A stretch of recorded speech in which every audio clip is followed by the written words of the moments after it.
आ चुके हैं, सुष्मिता कुमारी आ चुकी हैं, राहुल राठौड़ भी आ चुके हैं। कैसे हैं आप सब लोग? सब सही चल रहा है? आज आपकी केमिस्ट्री की क्लास है और केमिस्ट्री की क्लास में मैंने आपको कहा था एक क्लास में मैं आपको ड्रग्स के बारे में पढ़ाऊंगी। अब ड्रग्स नाम सुनते ही कुछ बच्चों के दिमाग में आएगा कि अरे बाप रे, ये तो वो वाली ड्रग्स हैं, ये वो वाली ड्रग्स नहीं है, राइट? आप सोच रहे होंगे कि मैम ये तो वो ड्रग्स हैं जो बैन होती हैं, या फिर कुछ लोग जो नशीले पदार्थों के रूप में काम में लेते हैं, मैम वो पढ़ाने वाली है। ऐसा कुछ भी नहीं है। हम क्या पढ़ाने वाले हैं? अभी आपने एक बीपीएससी का एग्जाम हुआ था जो कैंसिल हो गया था, उसमें एक क्वेश्चन आया था कि कौन सी मेडिसिन होती हैं जो डायरेक्टली लिविंग स्पेस टच नहीं कर सकते, लिविंग की स्किन पे नहीं लगा सकते। वो क्वेश्चन अक्सर 99% बच्चे छोड़ के आए थे, बिकॉज ये ऐसा चैप्टर है एनसीईआरटी का जो कुछ बच्चे पढ़ते ही नहीं है, उनको लगता है इससे क्या क्वेश्चन बनता है। लेकिन नहीं, बहुत सारे टर्म्स होते हैं, उनका मीनिंग आपको पता होना चाहिए। What is antipyretic drug, what is tranquilliser, है ना, नार्कोटिक क्या होता है, और इनके कुछ आपके एग्जांपल भी आपको पता होना चाहिए। ठीक है बेटा? तो आइए जरा, ड्रग्स होती क्या है? देखो, एक होता है मेडिसिन। मेडिसिन का मतलब दवाई, मेडिसिन का मतलब होता है दवा या दवाई। एक होता है बेटा ड्रग। इन दोनों में डिफरेंस क्या है वो सुनो। ड्रग्स क्या होती है और मेडिसिन क्या होती है। और हाँ, मेरी इस क्लास को कोई भी अपनी रियल लाइफ में अप्लाई नहीं करेगा, ठीक है? ऐसा नहीं है कि मैम ने कुछ दवाइयों के नाम बताए हैं तो ये आपको बीमारी हो इसमें से और तुरंत आप डॉक्टर के पास जाके वो दवाइयां ले लो। नहीं, ये क्लास सिर्फ कॉम्पिटिटिव एग्जाम्स के लिए जरूरी है, आपकी डेली लाइफ में नहीं है ना? समझ गए मेरी बात? ऐसा नहीं है कि मैम ने एक दवा का नाम लिखा, जाके वो दवा आपने ले ली और फिर कुछ हो गया तो आपने मैम पे ब्लेम डाल दिया। ठीक है भैया, मैं कोई जिम्मेदार नहीं हूं इस क्लास की। मैं इसलिए पढ़ा रही हूं क्योंकि एग्जाम में क्वेश्चंस आते हैं तो मुझे पढ़ाना पड़ेगा। लेकिन कोई भी बच्चा ये मत सोचना कि ये मैम जो दवाइयां बता रही है ये दवाइयां हम घर में बिना डॉक्टर को पूछे, बिना डॉक्टर के प्रिस्क्रिप्शन के आप लोग ये दवाइयां खाने लग जाओ, उसके लिए मैं जिम्मेदार नहीं। ठीक है, चलिए, मेडिसिन क्या होती है और ड्रग्स क्या होती है, दोनों में क्या डिफरेंस है वो सुनो। आप दवाई कब लेते हो? या तो आपको कोई बीमारी हुई, उस बीमारी के इलाज के लिए लेते हो। आपको कोई बीमारी हो गई, उस बीमारी के इलाज के लिए, यानी कि कोई डिजीज है, डिजीज के ट्रीटमेंट के लिए ले रहे हो। या आप बीमारी से बचने के लिए, या आप बीमारी से बचने के लिए आप जो दवा खाते हो उनको मेडिसिन कहते हैं बेटा। मैंने क्या कहा? आपको कोई बीमारी हो गई, तो बीमारी हो गई तो उस बीमारी के इलाज के लिए आपने कोई दवा खाई है, या आप बीमारी से बचने के लिए कोई दवा खा रहे हैं, कोई टैबलेट ले रहे हैं, तो उसको आप मेडिसिन कहते हो, उसको आप दवा कहते हो बेटा। ड्रग क्या होता है? ऐसी मेडिसिन, ड्रग्स भी मेडिसिन ही होती है, दवाइयां ही होती हैं, लेकिन ऐसी दवाइयां जो आपकी फिजिकल और मेंटल स्टेट लेवल को चेंज कर दे, जो आपकी physical and mental state level को या मेंटल लेवल को चेंज कर दे बेटा, आपका शारीरिक और मानसिक अवस्था में बदलाव ले आए, उसे ड्रग्स कहते हैं हम। समझ में आ गई? आपके बॉडी में कोई फिजिकली और मेंटली स्टेट में ही बदलाव ले आए, भौतिक और मानसिक तौर पे कोई बदलाव ले आए, ऐसी दवा को ड्रग कहते हैं। ड्रग होती क्या है? दवाई होती है। तो मैंने कहा बीमारी से बचने के लिए या बीमारी के इलाज के लिए जो दवा खाते हो that is known as medicine. लेकिन अगर आपने ऐसी दवा खाई जो दवा आपके फिजिकल और मेंटल स्टेट लेवल को चेंज कर दे, आपके भौतिक और मानसिक तौर पे जो आपके ब्रेन की, आपके बॉडी की जो अवस्था है उसको ही, उसमें ही बदलाव ले आए, तो उसे आप ड्रग कहते हो। अब मैं ये कह सकती हूँ कि मेडिसिन ही तो ड्रग होती है। तो एक स्टेटमेंट आपका लिख रही हूँ, एग्जाम में आता है क्या? All medicine are drug, all medicine are drugs. भैया सभी दवाइयां ड्रग्स होती है, लिखो, सभी दवाइयां ड्रग्स होती है। हाँ जी, सभी दवाइयां ड्रग्स होती हैं, लेकिन बच्चा सारी ड्रग्स दवा नहीं होती है। But all drugs are not medicines, all drugs are not medicines. तो ये दोनों स्टेटमेंट आपसे पूछ सकता है कि कौन सा स्टेटमेंट है जो इनमें से सही है। तो हिंदी में लिखना सभी ड्रग्स दवा नहीं है, सभी ड्रग्स दवा नहीं है। तो ये दो स्टेटमेंट हैं, कौन सा सही है कौन सा गलत है ऐसा पूछ लिया जाता है। आप जो मेडिसिन खाते हो वो क्या है बच्चा? वो आप बताओगे ड्रग्स हो सकती है, लेकिन सारी ड्रग्स मेडिसिन नहीं होती है, इसलिए तो हमें यहाँ पर इनके बारे में जानकारी रखनी पड़ेगी। तो ये दो स्टेटमेंट हैं, आपको याद रखने हैं, राइट? अब बात करते हैं कि हम कितने टाइप की ड्रग्स मार्केट में आती है, कौन कौन सी हम कब लेते हैं, राइट? चलो देखो, पहला पॉइंट यही लिखा हुआ है कि drugs are substances that change a person's mental और फिजिकल स्टेट। ड्रग्स वो पदार्थ हैं जो किसी भी व्यक्ति के, किसी इंसान के मानसिक या शारीरिक स्थिति को बदल सकते हैं, उनको हम ड्रग्स कहते हैं। और जो दवाइयां इलाज करते हैं, बीमारियों से बचाते हैं, उनको हम मेडिसिन या दवा कहते हैं। अब कितने टाइप की ड्रग्स आती हैं और इन शब्दों का मीनिंग पता होना चाहिए, इन शब्दों का सबका मीनिंग पता होना चाहिए। मैं एक एक करके अच्छे से एक्सप्लेन करके इनके एग्जांपल लिखूंगी आपको, वही एग्जाम में आता है। सबसे पहला, एंटीपायरेटिक ड्रग्स क्या होती है? हिंदी में देखो, ज्वर हटाने वाला, ज्वर का मतलब होता है बुखार, ऐसी दवा जो आप बुखार को खत्म करने के लिए, आपके बॉडी की टेंपरेचर को डाउन करने के लिए, शरीर के तापमान को कम करने के लिए जो दवाइयां खाते हो, उन दवाइयों को हम एंटीपायरेटिक दवा कहते हैं। जैसे बहुत फेमस है पैरासिटामोल। पैरासिटामोल एक ग्रुप होता है, उसके अंदर बहुत सारी बीमारियां, बहुत सारी मेडिसिन आती हैं। तो एग्जाम में पूछेगा ऐसी दवाइयों के, वो दवाई क्या कहलाती है जो हमारे बॉडी के तापमान को कम करने के लिए लेते हैं या बुखार को हटाने के लिए लेते हैं, उनको एंटीपायरेटिक दवा कहते हैं। दूसरा, एनाल्जेसिक। एनाल्जेसिक कब लेते हैं? दर्दनाशक, इनको कहते हैं पेन रिलीवर। दर्द को हटाने के लिए जो दवा आप खाते हो उनको एनाल्जेसिक कहते हैं। ये बहुत बार आता है रेलवे वगैरह के एग्जाम में कि दर्द को कम करने के लिए जो दवा खाते हैं उसका नाम क्या होता है? एनाल्जेसिक। हिंदी में भी सेम नाम है, या दर्दनाशक। दर्दनाशक तो देगा नहीं हिंदी में, तब तो है नहीं एग्जामिनर, तो वो एनाल्जेसिक ही टाइप करेगा। हिंदी में आप लिख लेना एनाल्जेसिक। ये क्या करेंगे बेटा? ये कहीं पर भी दर्द है उसको कम कर देगी। आगे एक पढ़ेंगे डिटेल में। तीसरा आता है ट्रैंक्विलाइजर्स। हिंदी में देखो, प्रशांतक, शांत कर दे। स्ट्रेस है दिमाग में, एंजाइटी है बहुत ज्यादा, टेंशन है, डॉक्टर इतनी टेंशन है 4 दिन से सोया नहीं हूं, डॉक्टर आपको ट्रैंक्विलाइजर लिख के देगा। ट्रैंक्विलाइजर्स क्या होती हैं? प्रशांतक, जो आप स्ट्रेस में, तनाव में, डिप्रेशन में, एंजाइटी में, घबराहट में जो डॉक्टर दवा देता है उनको ट्रैंक्विलाइजर्स कहते हैं। किसी इंसान का ऑपरेशन होना है, ऑपरेशन से पहले बहुत घबराहट हो रही है उस इंसान को, इतनी घबराहट की डॉक्टर बोलेंगे मैं इतनी घबराहट में ऑपरेशन नहीं कर पाऊंगा, देन डॉक्टर क्या देगा? उसे ट्रैंक्विलाइजर देगा। प्रशांतक, शांत कर देता है, शांत कर देता है दिमाग को। क्या कर देता बेटा? शांत कर देता। ठीक है, ये होती है ट्रैंक्विलाइजर्स। नेक्स्ट आता है एंटासिड, प्रत्यय अम्ल या प्रति अम्ल। प्रति अम्ल, एंटासिड वो दवाइयां होती हैं जो एसिडिटी को कम करती है। एसिडिटी क्या होती है? पेट में जलन, पेट में गैस हो गया, पेट में जलन हो गई, उस जलन को, उस आपके पेट के अंदर जो गैस है उसको कम करने के लिए जो आप दवा खाते हो, जैसे इनो पीते हो आप, तो उसको एंटासिड कहते हैं। जो देखो एसिडिटी किसकी वजह से होती है? पेट में एसिड होता है, तो एसिड के प्रभाव को कम करने के लिए जो दवा खाते हो उसको एंटासिड बोलोगे, उसको प्रति अम्ल बोलोगे। बहुत क्वेश्चन आते हैं रेलवे के एग्जाम में। एंटीहिस्टामीन कब खाते हो? जब आपको एलर्जी होती है, किसी भी चीज से एलर्जी हुई, एलर्जी को हटाने के लिए जो दवा खाते हैं उनको एंटीहिस्टामीन दवा कहते हैं। अरे याद करो बायोलॉजी की क्लास में बहुत अच्छे से पढ़ाया था, हिस्टामीन केमिकल निकलता है तब आपको एलर्जी होती है। तो हिस्टामीन को कम करने के लिए आप बाहर से एंटी हिस्टामीन दवा खाते हो, तो जो एलर्जी को खत्म कर दे वो antihistamine drug. Antibiotic, biotic biotic bacteria, Hindi में देखो जीवाणुनाशक, ऐसी दवा जो किस बीमारियों के अगेंस्ट ली जाती है, जो बैक्टीरिया से होने वाली बीमारियों के अगेंस्ट ली जाती है। ऐसी दवा जो बैक्टीरियल डिजीज में ली जाती है, ऐसी दवा जो बैक्टीरियल डिजीज में ली जाती है उनको एंटीबायोटिक कहते हैं। एक क्वेश्चन बहुत घूमता है एग्जामिनेशन में, फर्स्ट एंटीबायोटिक कौन सा था, किसने बनाया था, हम सब पढ़ाएंगे। तो एंटीबायोटिक वो दवा होती है जिनको हम जीवाणुनाशक या जीवाणुरोधी दवाएं कहते हैं। ये क्या करती है, बैक्टीरियल डिजीज के अगेंस्ट लेते हैं हम। नेक्स्ट एंटीसेप्टिक, कट गया जल गया फट गया कहीं पर, तो उस समय जो दवा लगाते हो, जैसे बीटाडिन लगाते हो कटने जलने पे, बोरोप्लस लगा रहे हो, है ना, बोलते हैं Boroplus is antiseptic cream, Betadine is antiseptic दवा, लाल दवा। तो एंटीसेप्टिक दवा कब, सड़न रोकने वाली, भाई कहीं कट गया जल गया फट गया तो वहां पर बैक्टीरिया का इंफेक्शन हो सकता है, वहां पे माइक्रोब्स पनप सकते हैं, तो उनको हटाना पड़ेगा वहां से। तो उनको हटाने के लिए, उस जगह को साफ करने के लिए, वहां पे सड़न गलन से बचाने के लिए एंटीसेप्टिक दवा लेते हैं। ठीक है, नेक्स्ट आता है डिसइंफेक्टेंट। ये रहा बीपीएससी के एग्जाम का क्वेश्चन, ये पूछा था डिसइंफेक्टेंट।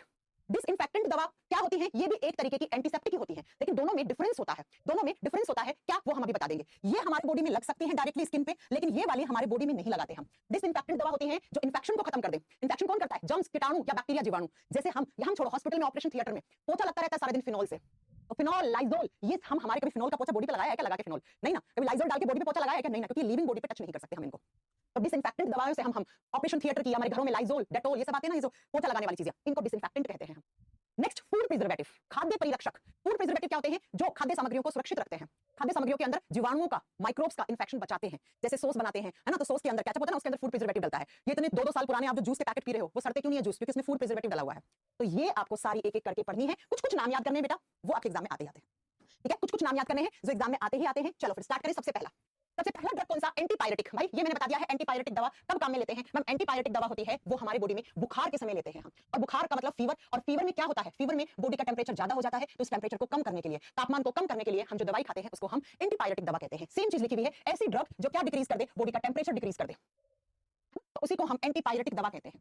एग्जांपल लिखो, जैसे फॉर एग्जांपल पैरासीटामोल। एग्जांपल आएगा बेटा पैरासीटामोल, कौन से प्रकार की पैरासीटामोल, कौन सी दवा है, तो पैरासीटामोल क्या है, बुखार के समय लेते हैं हम। अब पैरासीटामोल कोई दवा नहीं है, ये एक ग्रुप है। ठीक है, अब पैरासीटामोल आपने देखा होगा, आप हॉस्पिटल में आप जाते हो मेडिकल स्टोर पे, आपको बुखार को कम करने की ये दवा दे दो, तो वो कहता है ये तो नहीं है लेकिन इससे मिलता जुलता दे दूं, इससे मिलता जुलता दे दूं, मतलब सॉल्ट सेम रहेगा, ब्रांड कोई दूसरा है ना। तो पैरासीटामोल एक ग्रुप है, ये केमिकल तभी डलेगा जब कहीं पर भी आपके बुखार को कम करने के लिए दवा बनेगी, उनमें डलता है। जैसे आप दूसरा एग्जांपल लिख सकते हो, कॉम्बीफ्लैम। कॉम्बीफ्लैम आपको पता चलेगा हिंदी में नाम नहीं है, जैसे डोलो 650, डोलो 650, जैसे एस्प्रिन। एस्प्रिन को कर लो स्टार कर लो, एस्प्रिन। ये चार आपको एग्जांपल याद रखने हैं। ये क्या है बेटा, ये चारों एंटीपायरेटिक दवा है। और भी आती है बुखार को कम करने के लिए, हम यहाँ पर एग्जामिनेशन के तौर पे पढ़ रहे हैं, एनसीईआरटी में जो लिखा है इतना ही पढ़ना है। ठीक है बेटा, जैसे डोलो, जैसे कॉम्बीफ्लैम, जैसे पैरासीटामोल, जैसे पैरासिट 500 भी आती है एक, ठीक है, जैसे एस्प्रिन। ओके, समझ में आ गई। तो ये होती है एंटीपायरेटिक दवा। नेक्स्ट दूसरे नंबर पे जो आती है वो आती है एनाल्जेसिक। एनाल्जेसिक वो ड्रग्स होती हैं जो रिलीफ देती हैं किससे, पेन से। बहुत तेज दर्द हो रहा है, बुखार होता है तो बुखार में दर्द भी तो होता है। आप जाके डॉक्टर को बोलते हो डॉक्टर बहुत बुखार भी हो रहा है, हाथ पांव टूट रहे हैं, तब डॉक्टर ऐसी दवा देगा जो टेंपरेचर भी कम करेगा और क्या करेगा, आपको साथ में आपको बताएगा बच्चा, साथ में आपके बॉडी के अंदर कहीं पर भी दर्द है उसको भी खत्म करेगा। ठीक है, तो बच्चा ऐसी दवा जो आपके बॉडी में दर्द को खत्म कर दे, पेन को, दर्द को खत्म कर दे, उसे एनाल्जेसिक दवा कहते हैं। अब ये जो एनाल्जेसिक दवा होती है उनको दो कैटेगरी में डिवाइड करते हैं। ये डिफरेंस आपको पता होना चाहिए, एक होता है नार्कोटिक, एक होता है नॉन नार्कोटिक। एनाल्जेसिक जो दवाइयां होती हैं इनको हम दो भागों में बांटते हैं। नार्कोटिक डिपार्टमेंट में इतनी ड्रग्स पकड़ी मुंबई एयरपोर्ट पे, सुना होगा ना, तो एक होता है नार्कोटिक्स एनाल्जेसिक, दूसरा होता है नॉन नार्कोटिक्स। अब इन दोनों में डिफरेंस क्या होता है वो सुनो। नार्कोटिक्स हिंदी में सेम नाम होगा बच्चा, नार्कोटिक्स, और दूसरा नॉन नार्कोटिक्स, हिंदी में लिख देना नॉन नार्कोटिक्स। ऐसे दर्द को ये भी खत्म करेगी, दर्द को ये भी खत्म करेगी। ये दर्द के साथ साथ, सुनना जरा, ये दर्द को साथ साथ आपके जो माइंड की कॉन्शियस स्टेज होती है उसको भी कम करती है, यानी कि आपको दर्द के साथ साथ बेहोश भी करेगी, यानी कि आपके ब्रेन की जो कॉन्शियस स्टेट है उसको डिक्रीज करेगी। कॉन्शियस का मतलब क्या, अभी मेरा ब्रेन कॉन्शियस स्टेट में है, कितना अच्छे से पढ़ा रही हूं, सब आप पढ़ रहे हो, सब समझ में आ रहा है, राइट। लेकिन अगर मैं अभी कोई नार्कोटिक दवा लेके आती तो ऐसे घूम रही होती, क्या बोल रही हूँ क्या नहीं बोल रही हूँ, तो दर्द के साथ साथ आपके ब्रेन की कॉन्शियस स्टेट को भी डिक्रीज कर दे, यानी कि आपको बेहोश या हल्का हल्का आपको नींद में ले आए, उस दवा को नार्कोटिक एनालिसिस कहते हैं। जबकि बच्चा नॉन नार्कोटिक सिर्फ दर्द को कम करेगी, ये पेन को कम करेगी बेटा, ये दर्द को कम करेगी, पेन को कम करेगी, ये आपको बेहोश या नींद या नशा सा फील नहीं करवाएगी आपको, राइट। अब आप कहोगे मैम कि ये वाली कब देते हैं, मैंने कहा ना कि किसी इंसान को कैंसर हुआ तो कैंसर के ट्रीटमेंट के लिए कीमोथेरेपी दिया जाता है। उसकी कीमोथेरेपी होनी है, तो कीमोथेरेपी में कीमोथेरेपी में बहुत ज्यादा पेन होता है। इस कीमोथेरेपी में बहुत सारे केमिकल्स लगते हैं, इंजेक्शंस लगते हैं, और इस कीमोथेरेपी बहुत पेनिक कंडीशन होती है। अब पेन हो रहा है, अब इतना पेन होगा कि वो इंसान कीमो बर्दाश्त नहीं कर पाएगा, तो डॉक्टर्स की मजबूरी हो जाएगी कि उस इंसान के ब्रेन की कॉन्शियस स्टेट को कम करना, थोड़ा थोड़ा वो बेहोशी में रहे ताकि उसे उस दर्द का एहसास ना हो और उसकी कीमो सक्सेस हो जाए ताकि वो कैंसर से बच जाए, तो उस समय डॉक्टर नार्कोटिक्स दवा देगा। उस समय डॉक्टर नार्कोटिक्स दवा देगा बेटा। जैसे फॉर एग्जांपल लिखो नार्कोटिक्स दवा का मॉर्फिन। मॉर्फिन सेम नाम हिंदी में है। पहला एग्जांपल कौन सा? मॉर्फिन। दूसरा लिखो कोडीन। Codeine CODEIN codeine. तीसरा लिखो बेटा हेरोइन। अब हेरोइन वो मूवी वाली हेरोइन नहीं है, ये है ना, ये नशीली दवा हेरोइन, ठीक है। और आप लिख लो hydrocodone. Hydrocodone codeine. Tramadol. Tramadol tramadol etcetera etcetera. ये सब क्या होती है बेटा? ये सब नार्कोटिक्स एनालिसिस होती है, राइट। अब कुछ लोग इनका मिसयूज करते हैं। ये मैंने यूज बता दिया कि हॉस्पिटल्स में डॉक्टर्स कब काम में लेंगे। भाई ऐसी कोई सर्जरी करनी है जिस सर्जरी में बहुत पेन होगा तो उस दर्द को कम करने के, उस पेशेंट को वो दर्द ना फील हो, तो एनेस्थीसिया नहीं, एनेस्थीसिया अलग चीज होती है, बेहोशी होती है। बेहोश नहीं करना यहाँ पे आदमी को, बेहोश कर दोगे तो वो कीमो कैसे झेल पाएगा, है ना। उसको जिंदा बेहोश भी नहीं करना है, उसको नींद में भी प्रॉपर नहीं लेके जाना है, लेकिन हमें उस स्टेट में लेके जाना है जहां पर उसको दर्द ज्यादा फील ना हो, वो कीमो को अच्छे से झेल ले। तब हम नार्कोटिक्स दवाइयों को यूज में लेते हैं डॉक्टर्स, जैसे मॉर्फिन, जैसे कोडीन, जैसे हेरोइन, जैसे हाइड्रोकोडीन, जैसे टर्माडोल। एग्जाम में आता है मॉर्फिन कैसा दवा है, तो आप बताओगे मॉर्फिन है तो एनालिसिस दवा, लेकिन कौन सा? नार्कोटिक्स वाला। नार्कोटिक्स वाला। एग्जाम में आता है कोडीन कैसा दवा है, हेरोइन कैसा दवा है। अब जब ये चीज यूज में ना आए, इनका मिसयूज ज्यादा होता है, तो उसके लिए एनसीबी डिपार्टमेंट है हमारे कंट्री का, है ना, नार्कोटिक्स कंट्रोल ब्यूरो है, वो पकड़ लेता है और इनसे नशा भी होता है। नशा क्यों होता है आपको मैंने बता दिया है। अगर ये लिया जैसे मिसयूज के तौर पे लिया मॉर्फिन, हेरोइन या कुछ भी, तो वो आपके ब्रेन को थोड़ा सा कॉन्शियस स्टेट से कम ले आएंगे, आपको अच्छी नींद आएगी, है ना, और आपको थोड़ा सा कहीं पर भी बॉडी में दर्द है या कोई स्ट्रेस है, किसी भी टाइप ओवर थिंकिंग कर रहे हो, वो आपका ब्रेन सोचना बंद कर देता है। इसलिए लोग इनको मिसयूज करने लग जाते हैं नशीली दवाओं के रूप में, नशे के रूप में, जबकि ये बैन है बेटा। डॉक्टर के बिना प्रिस्क्रिप्शन के आपको ये दवाइयां नहीं मिलेंगी कभी भी। अब बात करते हैं कि मैम नॉन नार्कोटिक्स दवा क्या होती है जो सिर्फ दर्द को कम करे। जैसे for example aspirin. For example aspirin, aspirin एक दवा है। और आपने सुना होगा डिस्प्रिन, सर में दर्द होता था तो हम क्या खाते थे? डिस्प्रिन खाते थे, फिर उसको बंद कर दिया गया, है ना, उसको बंद कर दिया गया। जैसे ब्रूफिन, ब्रूफिन का नाम तो सबने सुना होगा, ब्रूफिन खा लो, है ना, अगर दवा कहीं पर भी दर्द हो रहा है तो बेटा ये होती हैं जो आपको बिना प्रिस्क्रिप्शन के भी मिल जाती है, ये सिर्फ दर्द को खत्म करेंगे। अब जरा थोड़ी सी एस्प्रिन के बारे में बात कर लेते हैं। यही एस्प्रिन, डिस्प्रिन, ब्रूफिन, है ना, ये पेन को कम करते हैं। जब हम एस्प्रिन के बारे में बात करते हैं तो एस्प्रिन को एक तो आप दर्द निवारक दवाइयों के रूप में काम में लेते हो, है ना? दूसरा सुनो, एस्प्रिन कहाँ काम में आता है?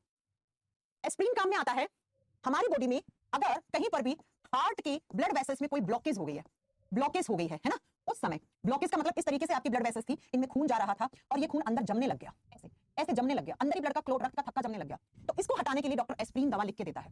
तो एग्जामिनर बहुत बार क्वेश्चन डालता है कि एस्प्रिन दवा किन या हार्ट से संबंधित कोई बीमारी होती है उसके उपचार में कौन सी दवा लेते हैं काम में, ऐसे एस्प्रिन आता है। या कहीं ब्लॉकेज हो गई या अंदर ही रक्त का थक्का जम गया तो कौन सी दवा देता है डॉक्टर? एस्प्रिन, क्योंकि तब एस्प्रिन ना दर्द तो कम करेगा ही करेगा और ये ब्लड को थिन करने का काम करता है, इसलिए हम इसको ब्लड थिनर भी कहते हैं। ये खून को पतला भी करता है, जो खून जमा हुआ होता है ना उसको पतला भी करने का काम करता है। ठीक है, बात समझ में आ गई? देखो बेटा, अगर खून यहाँ पे जमेगा नसों में तो नसों में दर्द भी तो होगा ना साथ में, तो दर्द भी कम करेंगी और ये खून जो जम रखा है उसको पतला करेंगी। ब्लड थिनर का मतलब होता है जो खून को पतला करेगी, तो ये एस्प्रिन दवा वहां पे काम आती है।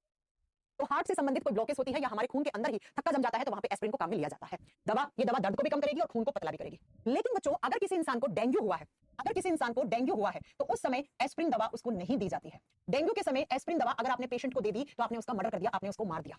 डेंगू के समय होता क्या है? डेंगू वाला वायरस प्लेटलेट्स की संख्या कम कर देता है। प्लेटलेट्स मैं पढ़ा चुकी हूं आपको, ब्लड का क्लॉट करवाती है। अब डेंगू वाले पेशेंट में प्लेटलेट्स की संख्या बहुत कम है, ठीक है, बहुत कम है प्लेटलेट्स की संख्या। अब कभी भी उस इंसान का खून पतला हो सकता है, तो अगर डेंगू में प्लेटलेट्स 30-40 हजार आ जाती है ना तो उस बंदे को नाक से मुंह से खून आना शुरू हो जाता है।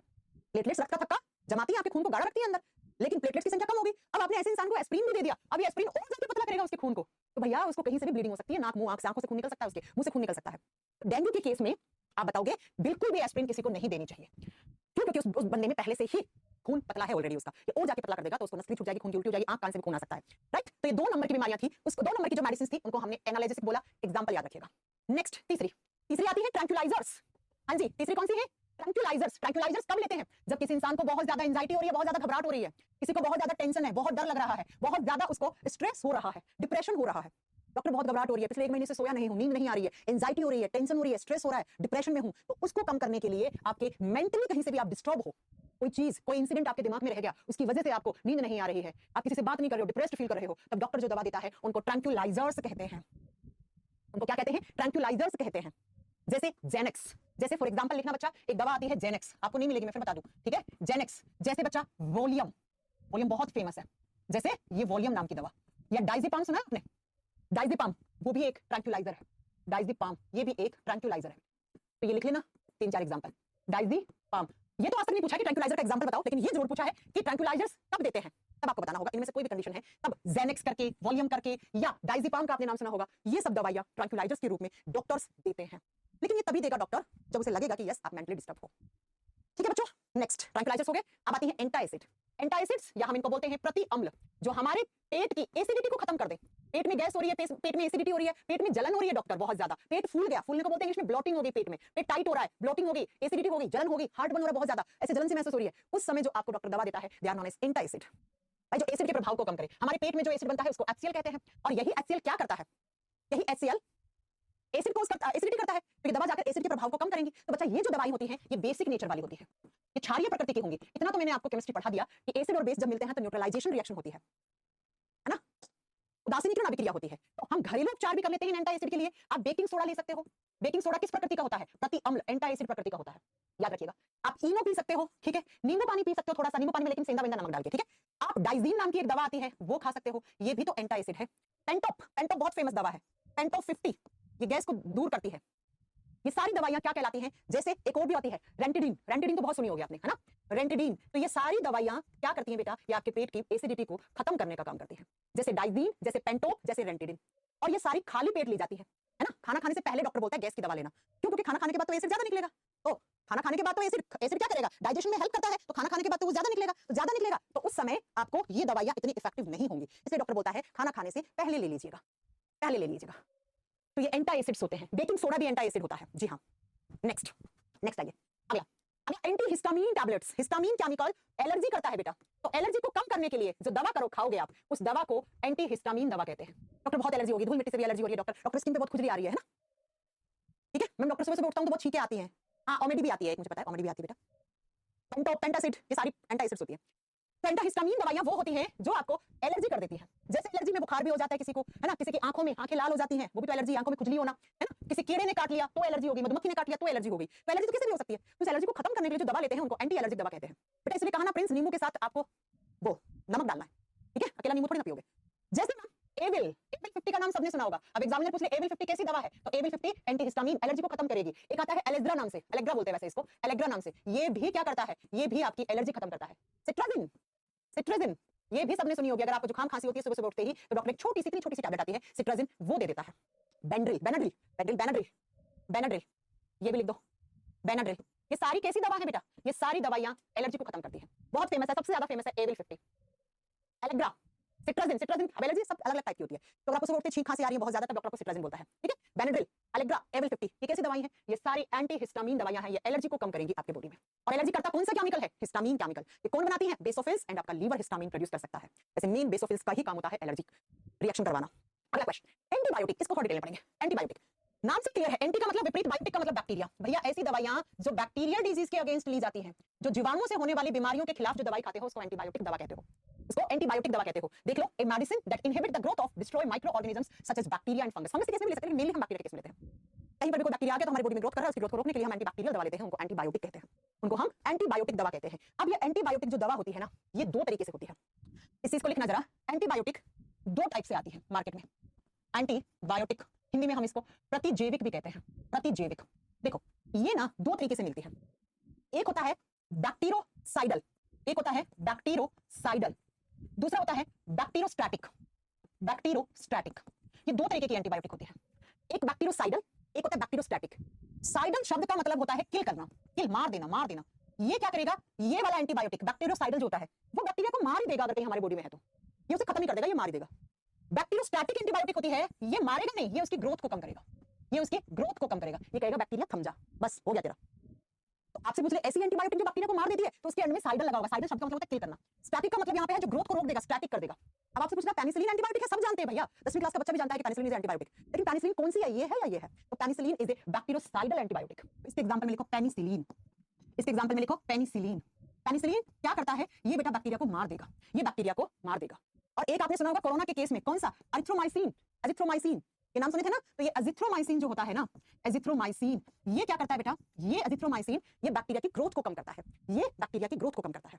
एक और भी होता है टेट्रासाइक्लिन, अगर आपको लिखना है तो टेट्रासाइक्लिन नाम से भी आता है मार्केट में एंटीबायोटिक। तो ये दोनों बैक्टीरिया की ग्रोथ को कम करेंगे, ये कहेंगे बैक्टीरिया तुम रुक जा, और ये क्या करेंगे, ये बैक्टीरिया को मार देगा। अब जरा पेनिसिलिन की बात करते हैं, तो पेनिसिलिन पहला एंटीबायोटिक था जो खोजा गया था, इट वाज फर्स्ट एंटीबायोटिक, ये पहला खोजा गया एंटीबायोटिक था, प्रथम प्रतिजैविक था बेटा, प्रथम प्रतिजैविक था। और जो कब बना था, ईयर तो नहीं आता है, 1928 में बना था, फिर भी अगर आपको लिखना है तो लिख लीजिएगा। किसने बनाया था, अलेक्जेंडर फ्लेमिंग ने, अलेक्जेंडर फ्लेमिंग नाम के वैज्ञानिक ने ये बनाया था, अलेक्जेंडर फ्लेमिंग ने पहला एंटीबायोटिक बनाया था बच्चा, और वो एंटीबायोटिक का नाम था पेनिसिलिन। इनको नोबेल प्राइज भी मिला हुआ है इस एंटीबायोटिक की डिस्कवरी के लिए। किससे बनाया था तो आप बता देना, पेनिसिलियम नोटेटम, पेनिसिलियम नोटेटम नाम के फंगस से बनाया था। नोटेटम फंगी, फंगी फंगी का मतलब होता है कवक, तो इसने पेनिसिलियम नोटेटम नाम के कवक से बनाया था बेटा ये। तो पेनिसिलिन किस टाइप का एंटीबायोटिक है आप बताओगे? It is a bacteriocidal. जबकि अजिथ्रोमाइसिन एंड टेट्रासाइक्लिन क्या होती है? ये होती है बेटा, ये आप बताओगे, ये वाली जो होती है ये बैक्टीरिया की ग्रोथ को कम करती है, ओनली मारेंगी नहीं उसे। और पेनिसिलिन वाला पॉइंट आपको बहुत अच्छे से नोट डाउन करना है, ये हर एक एग्जाम में आता है क्वेश्चन। चलो, तो पेनिसिलिन कैसी दवा है क्या बताओगे? Penicillin is a antibiotic, right. अब सुनो, इन एंटीबायोटिक्स को हम यूज कैसे करते हैं उसके आधार पे भी दो कैटेगरी में डिवाइड करते हैं। दो कैटेगरी में, एक एंटीबायोटिक होती है जिनको बोलते हैं ब्रॉड स्पेक्ट्रम एंटीबायोटिक। ब्रॉड का मतलब होता है विस्तार। बच्चों आपको अगर याद हो तो मैंने आपको पढ़ाया था दो टाइप के बैक्टीरिया होते हैं सेल वॉल के कलर के आधार पे, साइटोलॉजी वाले चैप्टर में मैंने पढ़ाया है आपको बहुत अच्छे से, ठीक है। तो सुनिए जरा, एक होते हैं gram positive bacteria, gram positive bacteria Hindi में ग्राम धनात्मक जीवाणु कहते हैं। दूसरे होते हैं ग्राम नेगेटिव बैक्टीरिया। है तो दोनों ही बैक्टीरिया ना, है तो दोनों ही जीवाणु ना, ठीक है। और ये दोनों जीवाणु कैसे बने हैं बेटा? इनकी कोशिका भित्ति को रंग देते हैं हम ग्राम स्ट्रैंड डाई से। इस डाई का एग्जांपल होता है क्रिस्टल वॉयलेट डाई भी, ये सब मैं आपको पढ़ा चुकी हूं साइटोलॉजी वाले चैप्टर में। भाई रुक जा यार, अब किशोर रुक जा भाई, आरपीएफ निकल जाएगा, आरपीएफ निकल जाएगा। 150 कमेंट कर दिए, तुम्हारे कमेंट ब्लॉक होना चाहते हो क्या? निकल जाएगा भाई, ये साइंस सब एग्जाम के लिए, रुक जाओ भाई, पढ़ लो है ना। तो ब्रॉड स्पेक्ट्रम एंटीबायोटिक क्या होती है? ऐसी एंटीबायोटिक जो दोनों बैक्टीरिया पे काम करे। तो ये बैक्टीरिया, ये ग्राम पॉजिटिव और नेगेटिव दोनों बैक्टीरिया के अगेंस्ट काम करती है, ठीक है, ये दोनों के अगेंस्ट काम करती है। जबकि जो नैरो स्पेक्ट्रम होती है वो आइदर ग्राम पॉजिटिव बैक्टीरिया और ग्राम नेगेटिव बैक्टीरिया, और नेगेटिव यानी कि ये एक के लिए काम करेगी, या तो ग्राम धनात्मक जीवाणुओं के लिए या ग्राम ऋणात्मक जीवाणुओं के लिए। तो अगेन मैं एक चीज बता दूं, पेनिसिलिन इसका एग्जांपल है, पेनिसिलिन इसका एग्जांपल है। पेनिसिलिन दोनों टाइप के बैक्टीरिया के लिए काम नहीं कर सकते, या तो ग्राम पॉजिटिव या ग्राम नेगेटिव, या ग्राम पॉजिटिव या ग्राम नेगेटिव, ठीक है। जबकि बच्चा एक आपने सुना अमोक्सिसिलिन नाम की एक एंटीबायोटिक आती है, वो ब्रॉड स्पेक्ट्रम होती है। अमोक्सिसिलिन करके एक दवा आती है, सेम नाम हिंदी में है अमोक्सिसिलिन। ये दोनों टाइप की, ब्रॉड का मतलब होता है बड़ा, यानी कि पॉजिटिव नेगेटिव दोनों के लिए काम कर सकती है। जबकि पेनिसिलिन एक बैक्टीरियोसाइडल एंटीबायोटिक है, लेकिन it is a narrow antibiotic, या तो ग्राम धनात्मक जीवाणु या ग्राम ऋणात्मक जीवाणु के लिए काम करेगी सिर्फ, ठीक है। आगे समझ में? तो थोड़ी सी एंटीबायोटिक्स कौन कौन सी होगी? अमोक्सिसिलिन हो गए, टेट्रासाइक्लिन हो गया, पेनिसिलिन हो गया, अजिथ्रोमाइसिन हो गया। चार उदाहरण याद रखने हैं, दीज आर एंटीबायोटिक्स। और पहला एंटीबायोटिक्स कौन सा था जो खोजा गया? वो था बच्चा आपका, कौन सा था आप बताओगे? पेनिसिलिन। चलो आ जाओ, नेक्स्ट कौन सी ड्रग है? अगला ड्रग आता है एंटीसेप्टिक। कटने जलने पे हम लगाते हैं, कहीं कट गया, किसी हाथ जल गया, ठीक है, हाथ छिल गया किसी चीज से, चाकू वाकू से लग गई, तो वहां पे सड़न ना हो जाए, कोई बैक्टीरिया कोई जर्म्स ना पहुंच जाए वहां बैक्टीरिया या वहां पे जर्म्स ना पहुंच जाए, तो उसको बचाने के लिए एंटीसेप्टिक दवा काम में लेते हैं।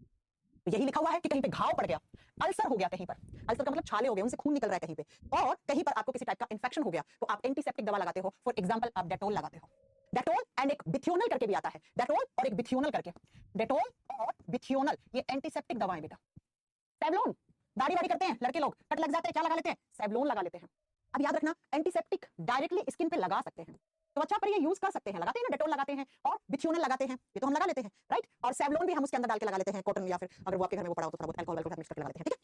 बेटाडिन, बेटाडिन, ठीक है, बेटाडिन, बेटाडिन को हम लाल दवा के नाम से हर घर में मिलेगी आपको, इसी को हम लाल दवा कहते हैं, इसी को हम लाल दवा कहते हैं। एक होता है टिंक्चर आयोडीन, ये भी रेलवे के एग्जाम में क्वेश्चन पूछा हुआ है, व्हाट इज टिंक्चर आयोडीन? लिखो, कहां लिखे? हम यहां लिख देते हैं, ठीक है।